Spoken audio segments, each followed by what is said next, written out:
രാജ്യം മടങ്ങി വരുവാൻ തുടങ്ങി. ഏലിയാവിന് മുൻപിൽ ആകാശം അടയുവാൻ തുടങ്ങി. ഏലിയാവിന്റെ പ്രാർത്ഥനയ്ക്ക് മുൻപിൽ വളരെ വ്യക്തമായി പറയുന്നു, ആകാശം തുറന്നു പോരാ. ആകാശം തുറന്ന ദേശത്ത് മഴ പെയ്തു, അത് ധാന്യം വിളയുവാനിടയായി തീർന്നു. അപ്പൊ ഒരു പ്രാർത്ഥന മനുഷ്യന്റെ ജീവിതത്തിൽ വെളിപ്പെടുന്ന പ്രാധാന്യത്തെ കുറിച്ച് വളരെ വ്യക്തമായി ഇവിടെ യാക്കോബ് പറയുന്നു. എന്നാൽ ആത്മാവിന്റെ നിറവിൽ ഒരു ദൂത് കൈമാറുവാൻ ഞാൻ ആഗ്രഹിക്കുകയാണ്.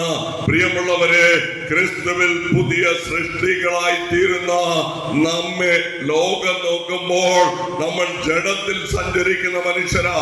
എന്നാൽ ക്രിസ്തുവിൽ പുതിയ സൃഷ്ടികളാക്കി നമ്മളാക്കി വച്ചിരിക്കുമ്പോൾ, ചലിക്കുന്ന ആലയങ്ങളാക്കി സ്വർഗം നമ്മെ വേർതിരിച്ചിരിക്കുമ്പോൾ, നമ്മുടെ ജീവിതത്തിന്റെ മേൽ ഈ പ്രാർത്ഥനാ ജീവിതത്തിന്റെ മഹത്വം തിരിച്ചറിഞ്ഞ പ്രാർത്ഥനയിൽ വ്യാപരിക്കുന്നവരായി, പ്രാർത്ഥനയിൽ ജാഗരിക്കുന്നവരായി, പ്രാർത്ഥനയിൽ പോരാടുന്നവരായി നാം ഓരോരുത്തരും മാറുന്നു എങ്കിൽ നമ്മൾ ഈ ലോകത്ത് ഒരു ചരിത്രമായി തീരും.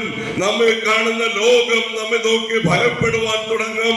പോരാ, നമ്മുടെ ജീവിതത്തിൽ നാം ജയാളികളായി ഈ ലോകത്തെ ജയിക്കുവാൻ തുടങ്ങും.